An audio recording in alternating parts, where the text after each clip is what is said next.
On a l'habitude de dire que le Cameroun est un pays béni, ce grâce à la richesse de son sol qui est très favorable à l'agriculture. L'équipe d'Agrimag a mis le cap sur la localité de Njombe pour avoir des bonnes pratiques pour la culture du papayer.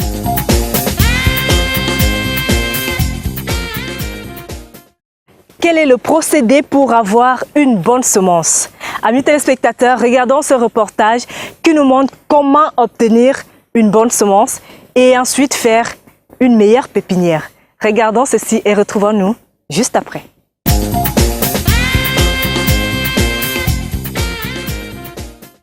La papaye, encore appelée Carica papaya, est originaire du Mexique. Le papayer, qui est une plante pérenne, ne pousse que dans les zones tropicales. Il existe plusieurs variétés de papaye. Au Cameroun, l'on retrouve quelques-unes à l'instar de la papaye Goliath et de la papaye solo. Mais comment s'y prendre pour avoir de la bonne semence? Nous avons ici deux fleurs. Je vous présente la fleur hermaphrodite. Vous regardez donc la morphologie, elle est effilée. Après la formation du fruit, le fruit sera effilé. Ici, nous avons une fleur femelle. Elle est arrondie. Après la formation du fruit, on obtiendra un fruit arrondi. Nous venons donc, lorsque nous voudrions protéger les fleurs, nous regardons donc, nous identifions les fleurs. Ce sont les fleurs qui nous montrent que ceci est un pied hermaphrodite. Nous venons donc avec un plastique en gaine transparent. Nous protégeons la fleur qui est encore fermée. Parce que lorsqu'elle est fermée, il n'y a pas eu de fécondation. La fécondation se passera donc à l'intérieur du plastique. Nous venons donc protéger. On protège avec la gaine et on attache cette ficelle légèrement parce que si nous forçons l'attachement, nous allons détruire le pédoncule qui lie la fleur à la tige et nous allons perdre cette fleur. Alors, la protection, elle a déjà été faite. Quelques jours plus tard, on viendra contrôler la fleur et on va observer que la fécondation s'est passée à l'intérieur parce que la fleur sera déjà ouverte. Après avoir protégé la fleur, nous venons quelques jours après, on va observer qu'il y a eu fécondation. Cela va nous permettre donc à regarder la formation du fruit à l'intérieur du plastique. Lorsque le fruit est formé comme celui-ci, on viendra donc déchirer le plastique pour laisser aérer le fruit. Ou on va conserver ce plastique sur la tige. La conservation du plastique sur la tige nous permettra d'identifier le fruit protégé qui plus tard nous servira de sémence. Présentement, nous avons un fruit qui est déjà en maturité mûre. La semaine prochaine, nous viendrons le récolter et nous allons donc passer à l'extraction des grains.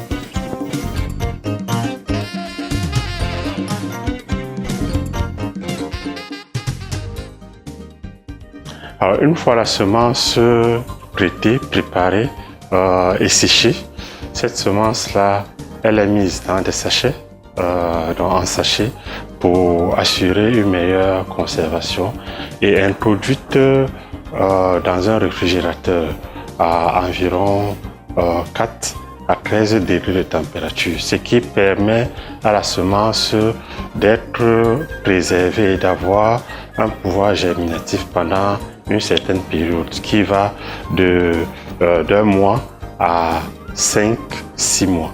Passé 6 mois, le pouvoir germinatif baisse. Alors, pour protéger cette semence-là, nous la mettons dans un réfrigérateur où l'environnement est plus ou moins contrôlé.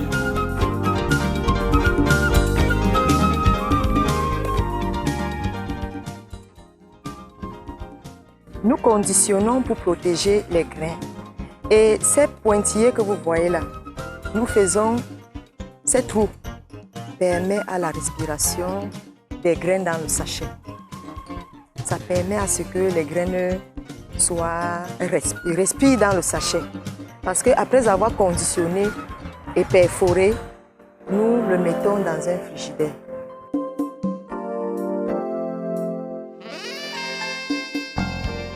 Lorsque nous avons l'obtention des grains, nous trempons dans un bol pendant un jour.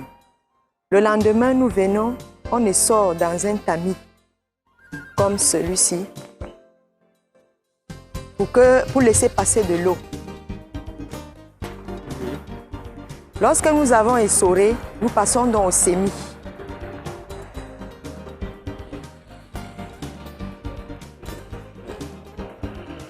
Nous passons donc au semis.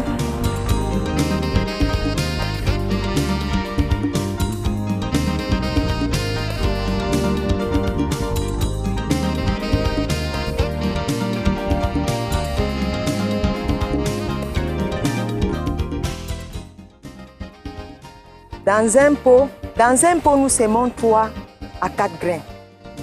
3 à 4 grains parce que lors du démarrage sélectif, nous viendrons donc démarrer les pieds femelles et nous allons conserver plus de pieds hermaphrodites dans la parcelle. Cela nous permettra de produire une nouvelle sémence. Nous faisons une trouaison à 10 mm. 10 mm parce que si nous faisons la trouaison qui va à plus de 10 mm, la levée de la dormance sera lente. C'est la raison pour laquelle nous faisons une trouaison à 10 mm. Nous déposons donc les grains.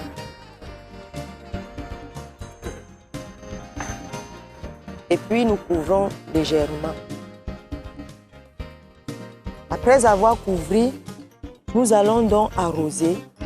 Lorsqu'on arrose, on paille. On couvre avec la paille.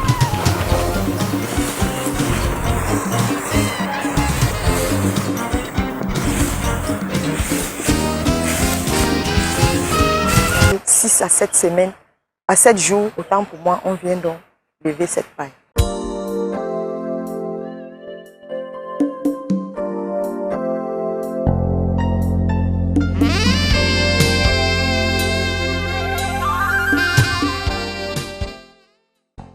Voici la paille dont je vous présente. Cette paille doit être toujours séchée parce que lorsqu'elle est encore fraîche, il y a la végétation et cette végétation n'est pas bonne pour la pépinière. C'est la raison pour laquelle nous cherchons toujours la paille déjà séchée. Elle est encore, elle est inerte, rien ne fonctionne. Et c'est cela qui permet la protection des grains dans la pépinière. Pour le moment, il y en a quelques grains qui ont déjà levé, comme vous voyez là. Il y a quelques grains qui ont déjà levé. Et ce produit-ci, c'est un anti-limace utilisé dans la pépinière de la papaye pour la lutte contre les escargots. Parce que la peste qui attaque le papayer est l'escargot. Et si nous avons déjà, avec l'arrivée des escargots, nous serons obligés de perdre plusieurs plantules. C'est la raison pour laquelle nous protégeons avec cet anti-limace contre ces ravageurs-là. Ça se met le premier jour, le jour du semis. On l'applique le jour du semis. Après avoir sémé, on applique directement. Nous faisons un semis à la volée. Le Cameroun est une terre propice à la culture de la papaye. Il ne reste qu'aux acteurs publics et privés d'écrire en lettres d'or celle-ci.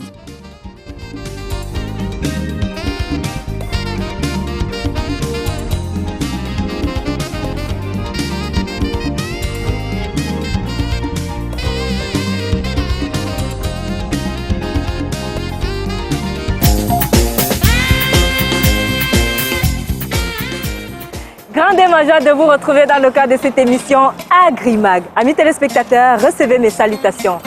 Dans cette édition, nous nous intéressons à la production de l'avocatier.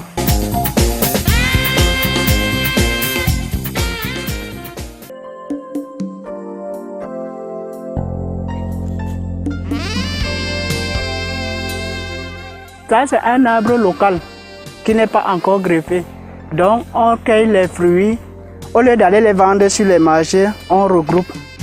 On achète maintenant, on entasse quelque part, on prend fruit par fruit, on fend, on nettoie les noyaux, on amasse et on ramène à la pépinière. Prendre en champ directement pour venir germer, ça ne donne pas... C'est pas évident parce que ce n'est pas désinfecté. Là, c'est une façon de désinfecter. La mettre au propre et après germer.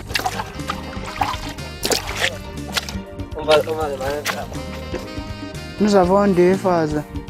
Il y a la phase de germination et il y a le semi-direct, ce qu'on est en train d'appliquer maintenant. Là. Le semi-direct, c'est que là, on classe les papiers, déjà la terre est chargée et après, on prend les noyaux directement, on les classe en bac de germination.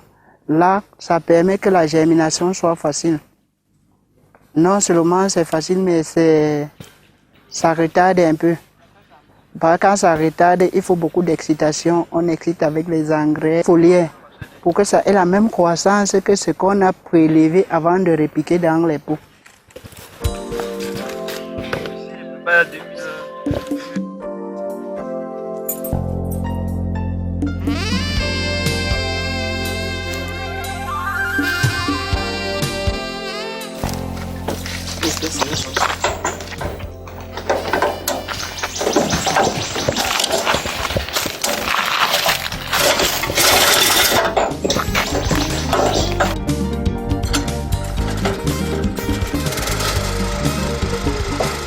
Pour que ça pousse, il faut pratiquement du temps. C'est environ 2 semaines à 3 semaines.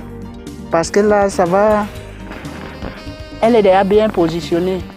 Il faut que ça prenne sa position et que les cotylédons s'ouvrent. Ça prend sa position, c'est bien placé et que la plantule se développe facilement. On ne pose pas en désordre. Voilà le sens demandé qui va se poser sur le pot. Voilà le sens de la plantule. Parce que si elle est posée là, elle va se lever difficilement. Quand elle va se lever là, il va falloir trouver sa position avant de prendre la bonne position.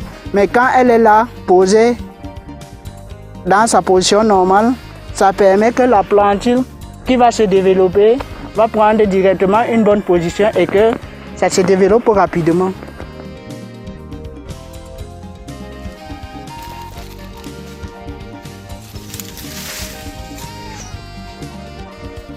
La germination, c'est quoi? La germination, vous avez les bacs où on va chercher les noyaux sauvages parce qu'on ne peut pas utiliser les noyaux des avocats greffés.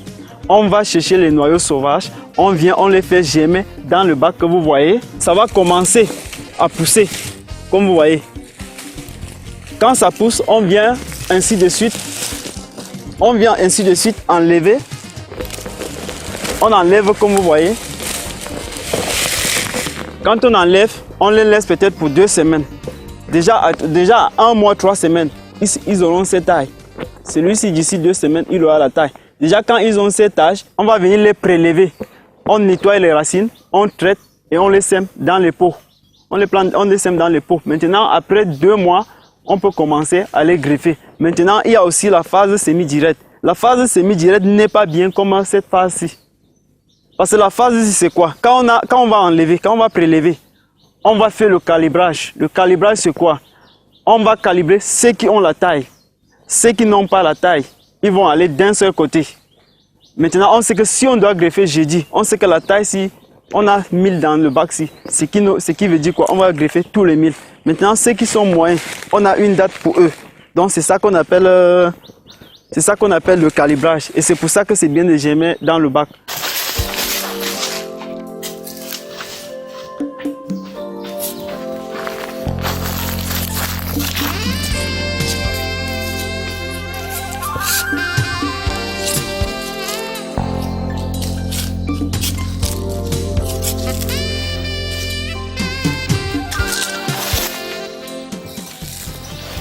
Voilà ce que je viens de faire maintenant. Je viens de prélever les potés greffes au sol. Maintenant, tu vas immédiatement aller dans le pot. Quand tu as prélevé, tu reviens ici en bas. Tu nettoies les racines principales. Vous nettoyez. Ainsi dessus, comme ici. Quand vous arrivez sur ceci, vous allez éliminer celui qui est petit. Vous laissez le grand et vous faites l'habillage parce que ça c'est l'habillage. Vous faites l'habillage, vous laissez ceci. Vous revenez encore sur les racines principales. Vous nettoyez. Vous nettoyez. Après savoir nettoyer, là ils sont prêts à aller dans le bac. Donc tout à l'heure, on va traiter avant de mettre dans le bac. Maintenant, comme en gemant, on a traité le sol, on a traité le noyau.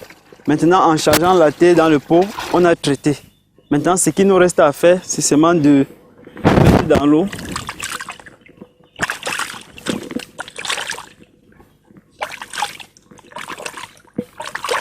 On essaie de nettoyer bien. On dépose.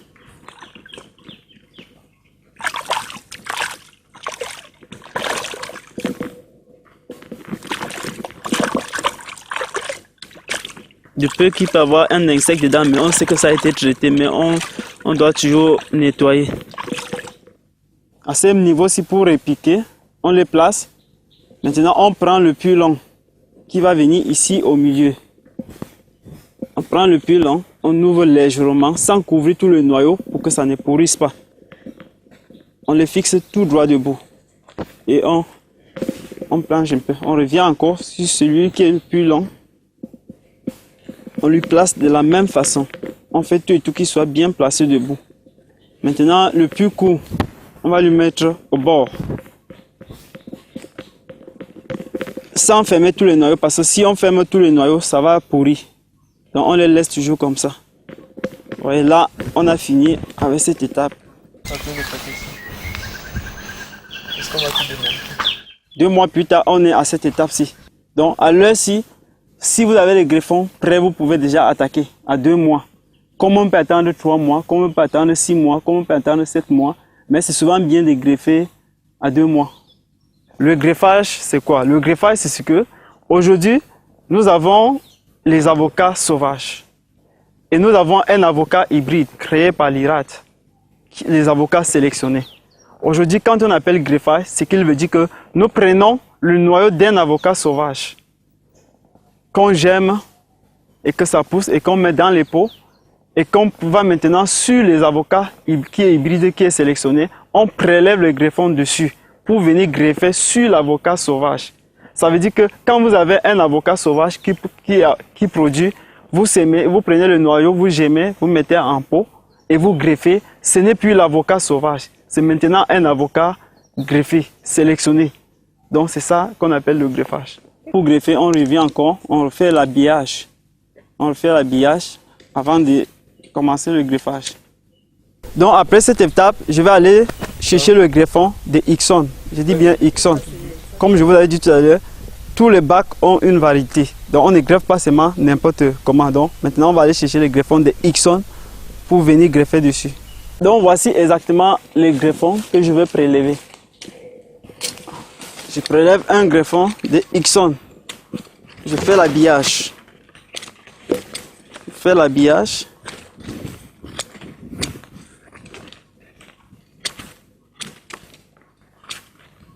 Voilà, l'habillage est prêt. Maintenant, pour prélever les greffons que vous voyez, on ne vient pas seulement prélever à toute heure.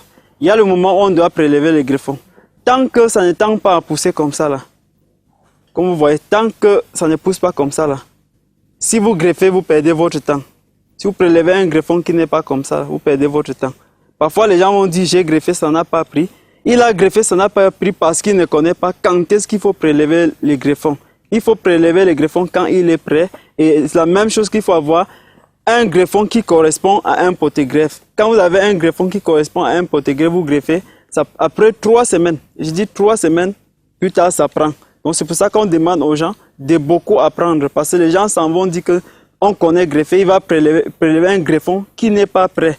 Et il va greffer sur un poté greffe qui ne correspond pas au greffon. Ça ne pourra jamais marcher. Donc le greffage, on va à 21 jours plus tard, mais c'est 3 semaines. quand vous prélevez ce qui est prêt. La gaine est où? Je dois avoir un greffon qui correspond à mon porte-greffe. Si vous regardez, vous allez voir, mon greffon correspond à mon porte-greffe. Maintenant, il y a le sens. Parce que je ne peux pas prendre ça et je mets comme ça.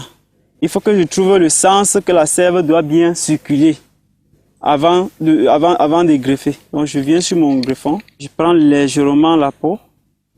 Quand j'ai fini avec ça, sans attendre que ça se sèche, je reviens donc à ce niveau-ci. Je blesse légèrement la peau. Légèrement. Et il faut blesser comme quand tu vas mettre là. Aussi ça, j'ai blessé tous les deux. Je place. C'est bon? Oui. Et quand je place, je prends donc la gaine d'attache.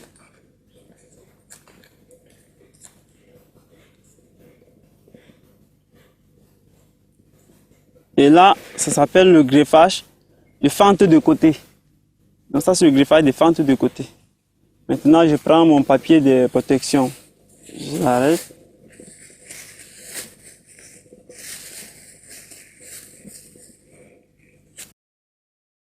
Ok. Maintenant, on a protégé pourquoi?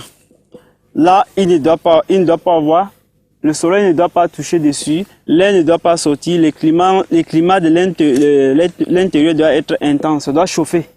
Maintenant, dès que ça chauffe directement, d'ici 3 semaines, allez, c'est dehors. Donc, chaque fois, on doit protéger. Parce que si tu ne protèges pas, le vent doit frapper sur ça et ça doit se sécher. Et parfois, l'eau peut s'infiltrer là où on a greffé là. Donc, c'est pour ça qu'on prend le temps de protéger. Donc, après 3 semaines, ça doit pousser.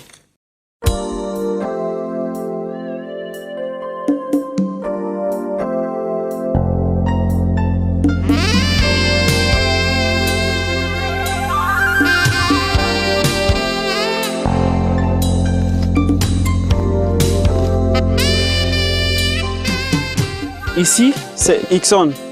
Ixon, la variété Ixon, qui a déjà fait, on a greffé ça depuis janvier. Quand c'est à ce stade-ci, c'est prêt à aller en champ. Et comment on sait que c'est prêt à aller en champ? Il faut regarder ici. Il faut regarder comment ça a bourgeonné ici. Donc c'est maintenant qu'il faut amener ça en champ. Quand vous plantez un plant qui est déjà comme ça, immédiatement, au plus tard 2 semaines, 3 semaines, il est parti.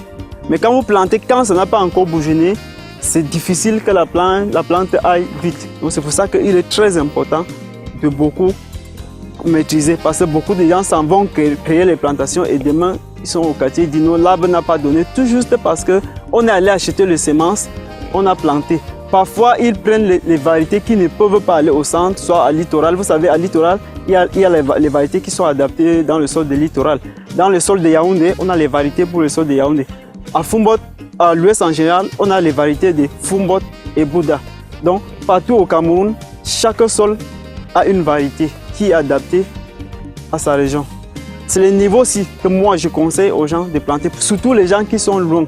Parce que quand vous allez prendre un anaïm qui est comme celui-ci, déjà si vous prenez ça, même rien qu'au goudron, là, vous allez constater qu'il a tout perdu le feuillage.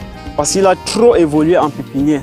Donc, pour planter dans les gens qui vont loin, il faut prendre les plants qui sont moyens. Je vous présente un arbre local. Maintenant, je vais le transformer à un arbre greffé, une variété sélectionnée. Bon, par exemple, voilà mes 4 greffons, variétés différentes. Ça, c'est l'Anaïm. Et ça, c'est le Ixon. Et ça, c'est le Taylor. Et ça, c'est le boot 7. Bon, et je vais le mettre sur un seul arbre. Et chacun va produire de son côté. Et cela vous permet que si vous avez un arbre comme ça à la maison, on peut mettre 4 variétés sur ça. Et à fur et à mesure, tout ça là, ça ne doit pas être mature en même temps. Ça, c'est la bande. On peut appeler ça le gain. C'est la bande pour la blessure que je vais blesser pour greffer. Et voici le papier pour protéger. Parce que dès d'avoir greffé, on va protéger pour que l'eau n'entre pas dedans. Parce que si l'eau entre, ça va toucher la blessure, ça ne doit pas, ça va pourrir. On ne doit pas prendre.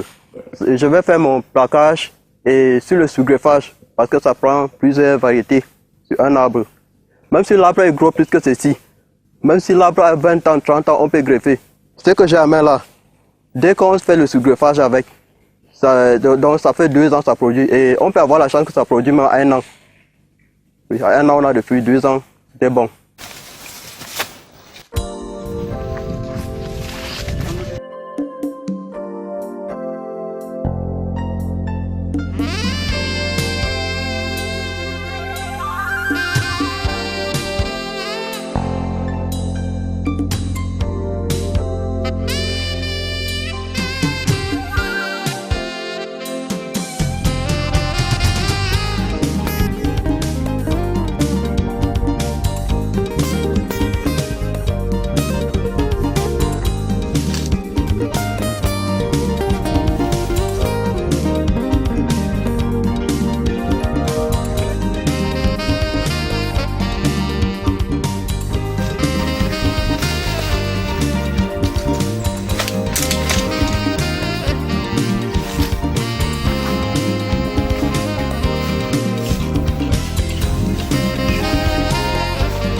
Je viens de terminer mon plaquage de greffage. Bon, là maintenant, ça là, ce que j'ai protégé là, le papier de protection. Le papier, c'est là, nous on appelle ça le papier de protection. J'ai protégé comme ça pour que ça puisse capter la lumière à l'intérieur et le faire pousser le bouchon des germes. Bon, après 3 semaines, on va détacher. Et on peut avoir la chance qu'en détachant que les feuilles sont déjà commencé un peu à pousser.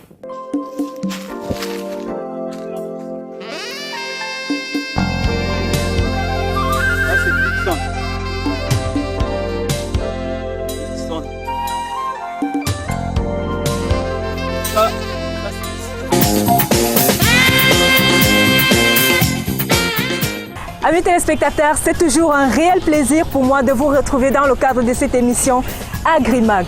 Alors, une fois de plus, nous allons vous plonger dans l'univers apicole. Tout au long de cette édition, vous allez découvrir le miel dans toute sa splendeur. Installez-vous confortablement et retrouvons-nous tout de suite.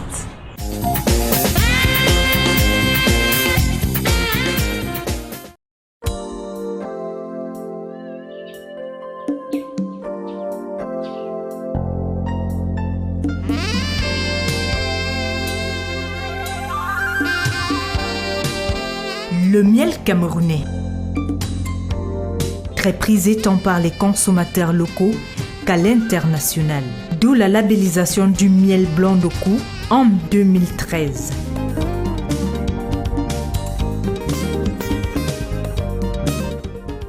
L'équipe de votre magazine Agrimag a décidé de parcourir plusieurs régions avec le soutien du ministère de l'Élevage, des Pêches et des Industries animales pour une immersion totale dans le quotidien de ces apiculteurs.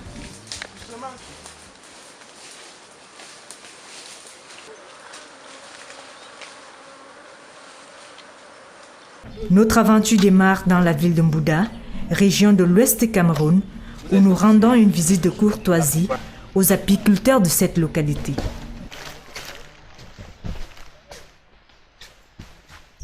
La propolis est un antibiotique qui provient de la ruche.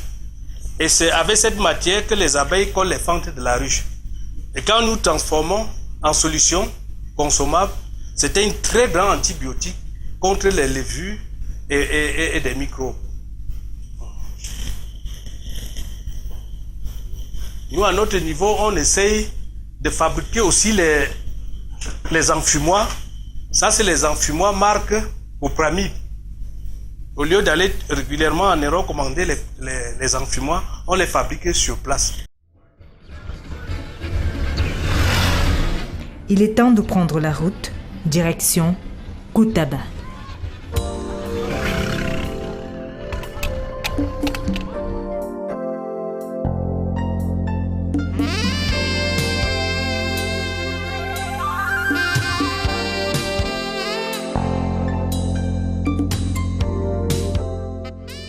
Incendie, qu'est-ce que nous faisons généralement? Nous sauvons les meubles. Qu'est-ce que les abeilles ont de plus cher dans une ruche? C'est leur miel. Nous allons donc suffisamment enfumer. Nous enfumons. on coupe la communication, les abeilles se bourrent le ventre. Des gens utilisent souvent mal cet instrument. Ils se disent que quand ils dégagent ces fumées, ça endort les abeilles. Ça n'endort pas les abeilles. Les abeilles consomment donc le miel qu'elles ont quand elles ont le ventre plein. Elles vous piquent avec... c'est avec le dard qui se trouve au bout de leur estomac. Les abeilles sont faibles en saison de pluie, vous voyez.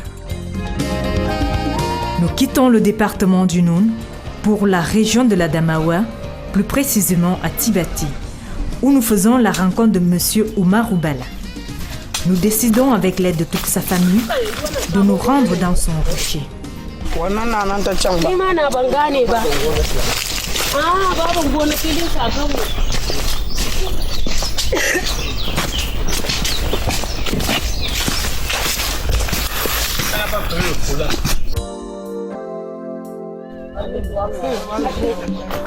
On peut tirer.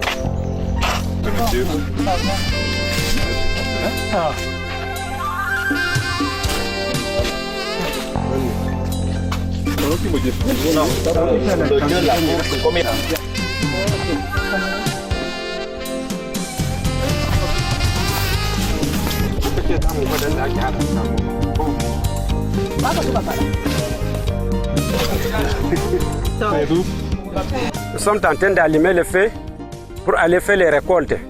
La fumée sert à donner les fumées pour qu'il ne faut pas que les abeilles vous dérangent. Oui, si vous êtes bien entendu, vous pouvez récolter sans enfumoir parce que nous, on nous défend même de mettre la fumoir dans le riche.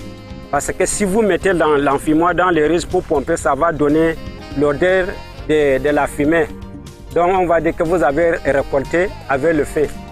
Donc il faut pomper ça à côté. Et vous pouvez rester pendant 5 minutes avant d'enlever les couverts. Bon, on y va.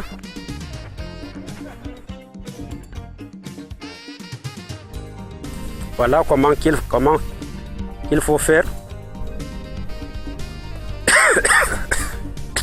J'ai posé le bois dessus à cause des vents.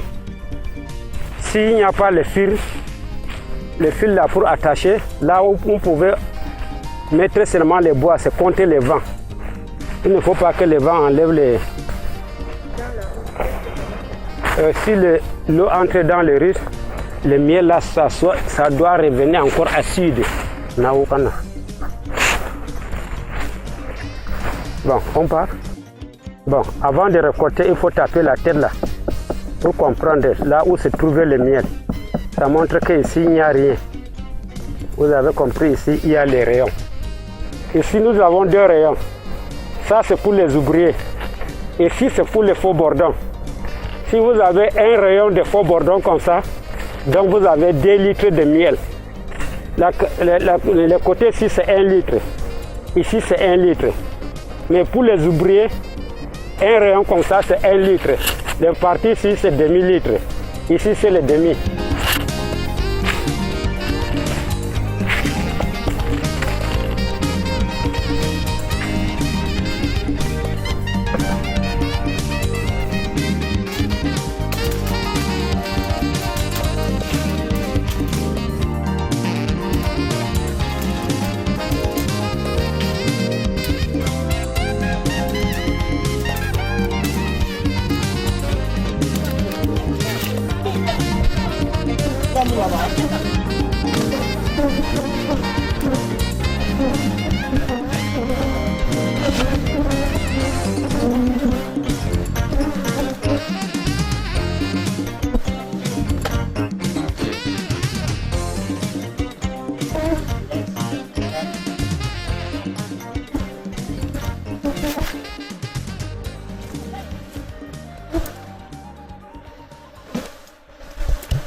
Je souhaite que les petits enfants de 18 ans jusqu'à 35 ans, 40 ans, doivent travailler l'agriculture parce que l'agriculture, ça donne beaucoup de l'argent.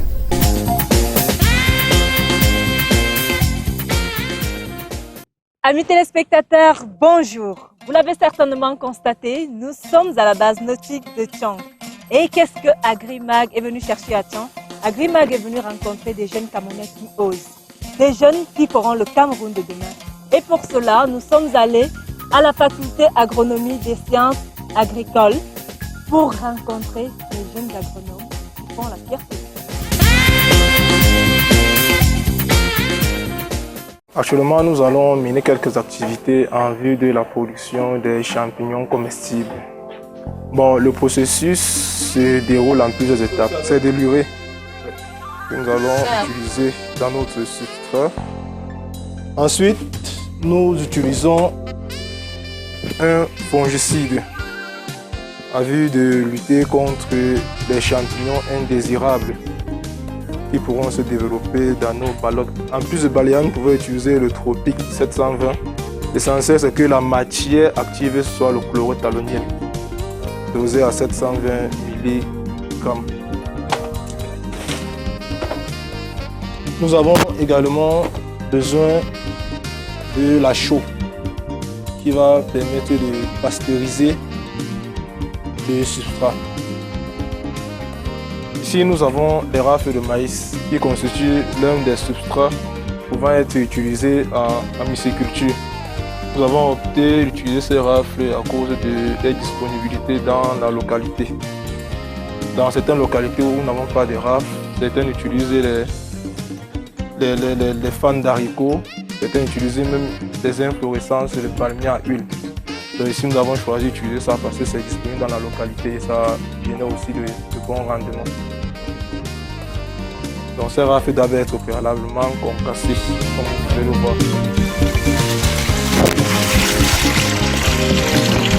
Nous utilisons l'eau dans l'optique d'humidifier le substrat et faciliter le mélange des différents ingrédients qui entrent dans la constitution de notre substrat. Donc ici, là, nous avons versé 5 litres d'eau. Nous allons maintenant mettre certaines proportions de chaque élément qui entre dans le mélange. Donc, pour ces 5 litres d'eau, nous avons besoin de mettre une demi-cuillerée de fongicide. Une demi-cuillerée de fongicide. Ce fongicide, si nous l'avons dit tantôt, ça permettait de lutter contre les champignons indésirables. Puisque ici, là, nous voulons uniquement avoir les champignons que nous avons mis dans les ballottes. Il arrive parfois que certains champignons indésirables puissent vouloir se développer. Ce fongicide ici permet de lutter contre ces champignons-là. En plus de ce fongicide, nous allons mettre 2 cuillerées d'urée qui consiste à enrichir le milieu en matière organique à travers l'azote. Nous allons mettre 2 cuillerées.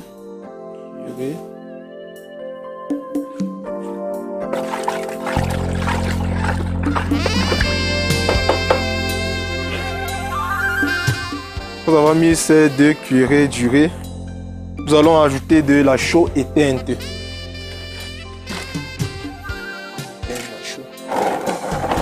On a ajouté de la chaux éteinte. Nous rappelons que la chaux qui vient du marché n'est pas éteinte, elle est sous forme de granulés. Il est question d'éteindre la chaux pour la rendre en poudre. Nous la versons au sol et on va juste ajouter une petite quantité d'eau pour qu'elle puisse devenir en poudre. On porte un peu d'eau. Avec cette eau qu'il apporte, nous allons la verser progressivement sur cette chaux-là.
il est nécessaire de porter un cache-nez, puisque au moment qu'il éteint la chaux, ça dégage un gaz qui peut être nocif pour lui.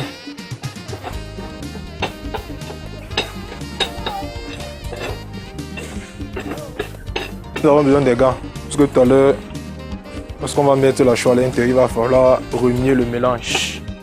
Et il est important d'avoir ces gants plastiques qui sont imperméables au liquide. Donc je vais mettre mes gants.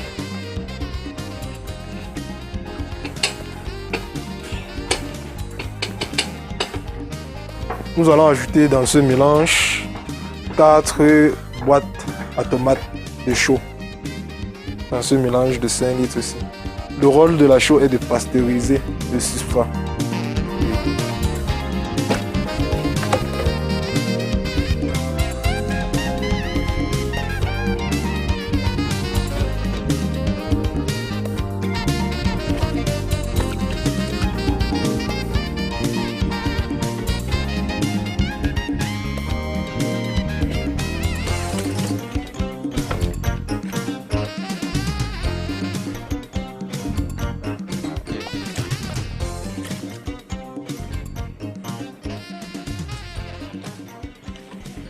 Une fois la chaux versée, nous allons remuer le mélange pour s'assurer qu'il est homogène.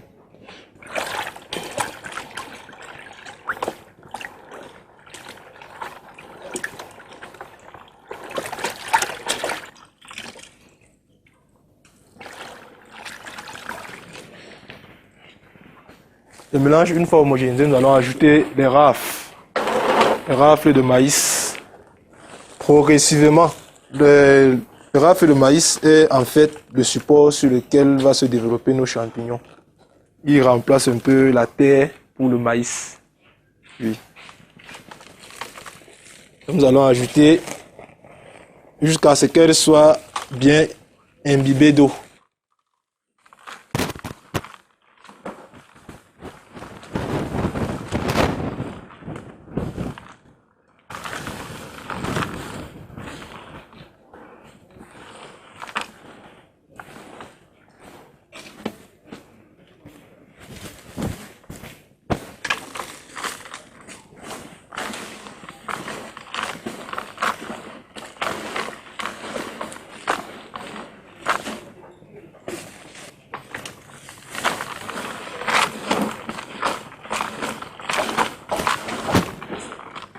Nous remuons, on mélange, permettre une bonne humectation.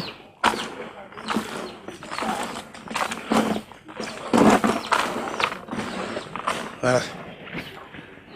Une fois ce mélange réalisé, nous allons disposer ces rafles dans les papiers plastiques avant de les disposer dans le fût pour stérilisation. Donc nous utilisons cela. En outre, également dans certains contextes, on peut utiliser d'autres contenants. On les dispose dans les bacs en bois. Oui, nous utilisons le papier plastique parce que c'est aussi facile pour la stérilisation.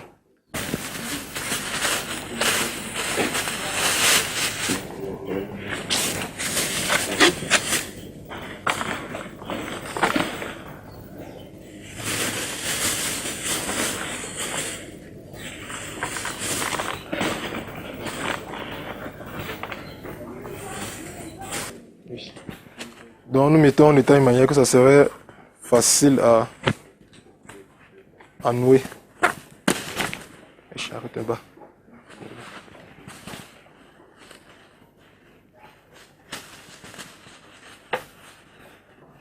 Voilà. En moyenne 2 kg. Nous allons ensuite les disposer dans le fût pour stérilisation.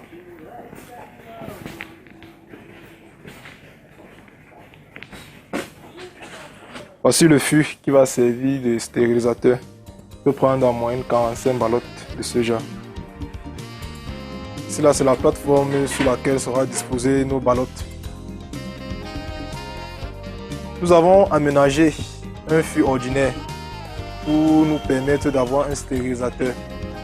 Pour ce faire, nous avons à partir du couvercle de ce fût disposé des supports métalliques pour permettent à ce support de porter nos ballottes une fois dans le fût. Puis nous avons alors perforé ce support-là pour permettre le passage de la vapeur d'eau. Puisque c'est cette vapeur d'eau-là qui va permettre la stérilisation de nos ballottes. Cette stérilisation-là va durer 3h30. Donc une fois que nous avons mis au feu, nous allons prélever le temps. Après 3h30, nous allons descendre le four du feu. En plus de ce support-ci, nous avons disposé ce tuyau qui va permettre à un moment donné de faire échapper la pression. Puisque lorsque nous allons mettre les ballottes dans le fût, nous allons les bâcher. Et la vapeur d'eau, en voulant trouver un échappatoire, nous allons juste... Ce tuyau, c'est d'échappatoire à la vapeur d'eau en fait. Donc ça joue un peu le rôle de cocotte minute. À un moment donné, il faut venir libérer la pression. Donc c'est le rôle de ce tuyau aussi. Maintenant, nous allons disposer cette plateforme dans notre fût. Nous allons disposer cette plateforme dans notre fût. Comme ça. En bas du fût, nous avons versé 15 litres d'eau.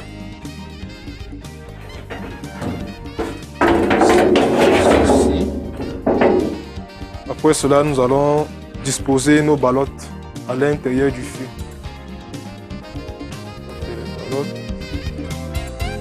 On va les disposer de manière renversée.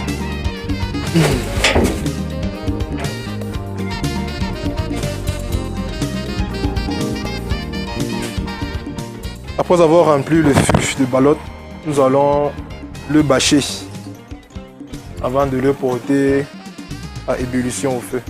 La bâche, dans ce contexte-ci, permet de contenir la chaleur à l'intérieur du fût et permettre une meilleure stérilisation de notre produit. Le plastique permet de contenir davantage la chaleur et à cause du feu aussi de son élasticité, puisque au moment où la pression sera grande dans le fût, cette bâche-là pourra facilement s'étendre. On peut utiliser un autre matériel, mais le plastique est plus efficace. On peut utiliser des bâches en sac, mais ça va perdre beaucoup de pression, ce qui ne sera pas très bon au final. Nous aurons besoin d'une corde pour permettre d'attacher notre bâche tout autour de ce fût.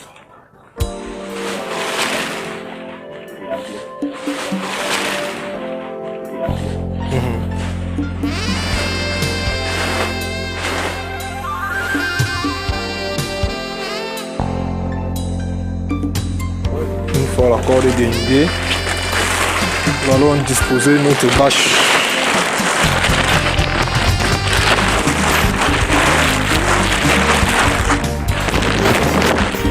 Une fois la corde est dénudée, nous allons disposer la bâche et nous allons la maintenir à l'aide d'une corde.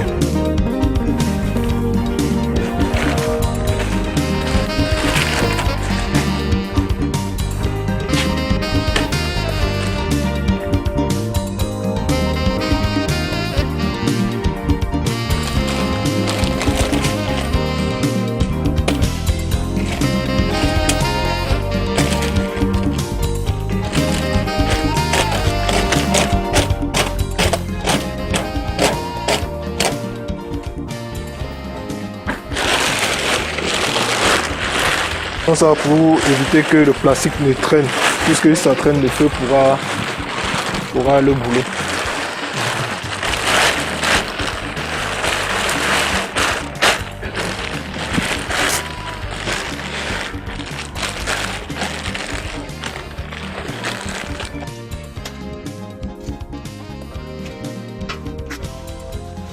Là, nous venons de porter notre fût à ébullition. Nous disposons ici d'un four à charbon qui nous sert de source de chaleur utile pour stériliser toutes ces ballottes disposées dans notre fût.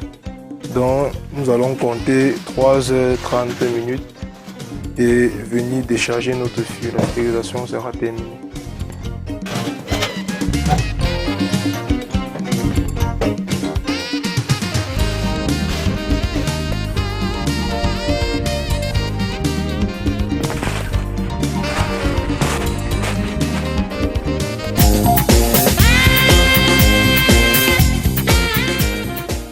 Après la stérilisation de nos ballottes, nous allons passer à leur ensemencement.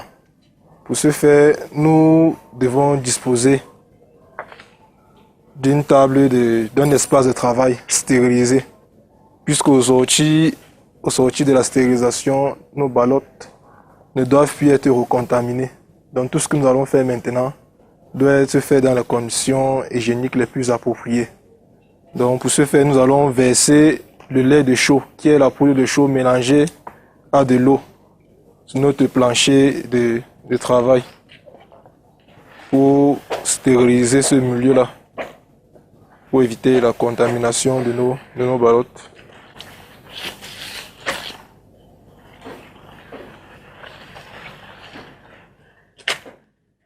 Donc, nous allons ensuite utiliser notre semence que nous tenons à rappeler, qui vient tout droit des laboratoires de notre partenaire technique Agri-Business, qui produit des semences de qualité et des semences certifiées.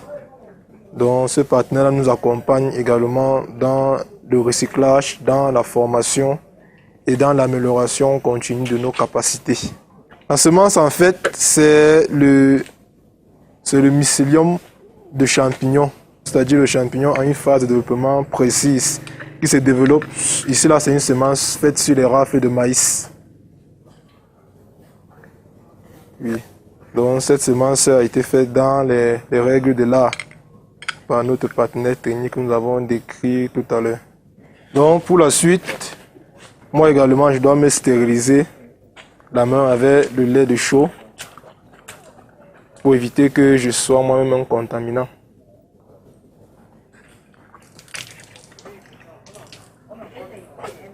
Et stériliser la main. On va aussi stériliser la fourchette que nous allons utiliser pour prélever la semence. Voilà. Pour cela, nous allons ouvrir notre bocal et disposer la semence sur notre ballotte.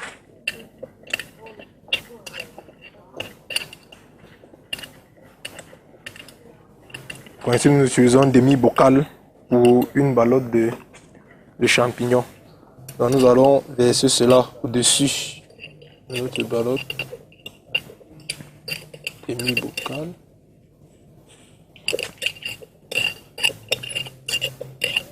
Une fois cela versé, nous allons bien compacter la ballotte pour permettre un bon développement du champignon. Parce que si la ballotte n'est pas bien compactée, le développement ne sera pas effectif. Donc, il faut très bien compacter la ballotte de façon à obtenir une ballotte assez compacte, dure comme de la pierre. Après avoir compacté,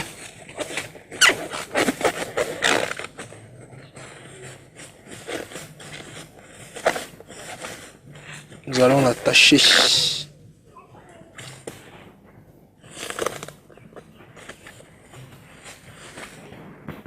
Une fois la ballotte obtenue, nous allons la disposer dans notre champignonnière. Ici, on est dans le bâtiment de fructification, ou plutôt le bâtiment qui sert de transition entre la phase d'incubation et la phase de fructification. C'est ici qu'on apporte les ballottes qui sortent de l'incubation pour être stimulées et être envoyées au bâtiment de fructification. Bien, les ballottes à ce stade en fait sont stimulées par rapport à la lumière et par rapport à la température. Je sonde les ballottes qui ont répondu à la stimulation, par exemple, comme celle-ci. Il y a l'apparition de primordium. Oui, et ces ballottes qui sont sélectionnées à ce stade sont envoyées en phase de fructification. Après 18 jours, nous obtenons une ballotte de ce genre-ci, une ballotte qui est complètement colonisée. On se rend compte que partout, on voit le blanc du champignon, c'est-à-dire le champignon s'est développé à l'intérieur de la ballotte et c'est devenu dur comme un caillou. Donc après ces 18 jours, l'arrosage doit commencer. pour entrer dans la phase de fructification. Nous arrosons avec de l'eau en utilisant comme appareil le pulvérisateur. Donc nous arrosons à la fréquence d'1 fois par jour.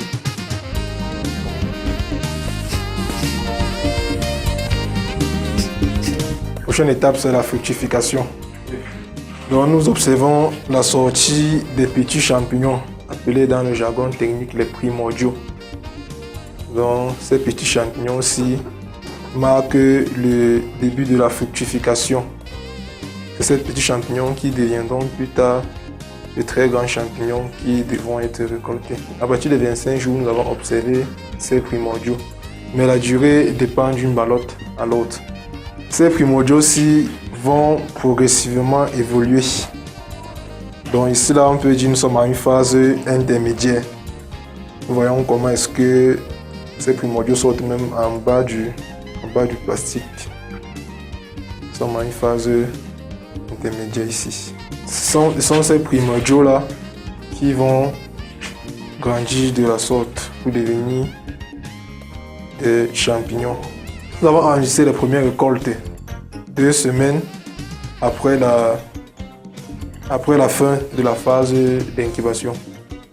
Ici là, c'est un champignon mais pas encore prêt à récolter. D'ici après-demain, on pourra les récolter. Nous travaillons ici là dans le cadre d'une petite et moyenne entreprise appelée Établissement Rural Engineering. Pour démarrer, nous avons mobilisé une somme de 175 000 qui est divisée en charges opérationnelles ayant permis d'acquérir la semence, d'acquérir les substrats, d'acquérir également la chaux et l'urée, les charges de structure qui ont permis d'acquérir notre pulvérisateur, d'acquérir le petit matériel tel les bassines et les fûts, et les charges durables qui sont l'aménagement de cette champignonnière. Donc au total, nous avons 175 000. Et d'après nos prévisions, nous comptons avoir une marge bénéficiaire positive de 45 000. La première production sera notre marge bénéficiaire. Mais après cela, nous comptons bien étendre notre production. Donc cette première production nous sert de production test. Après cela, nous comptons bien étendre notre production et avoir assez de revenus. Les difficultés que nous avons au départ rencontrées étaient la formation. Mais nous avons pris attache avec notre partenaire technique qui nous a permis d'avoir des notions nécessaires pour démarrer l'activité. Ensuite, la deuxième difficulté était celle d'acquérir des semences. Également, en nous rapprochant de ce partenaire agribusiness, nous avons pu entrer en possession de ces semences, la certifier et à un prix de production considérable. La troisième difficulté auquel nous faisons face sont les attaques. Nous avons beaucoup de pourritures qui sont dues à certains champignons indésirables. Donc ici là, la recherche est en cours pour permettre de mitiguer ces différentes attaques-là.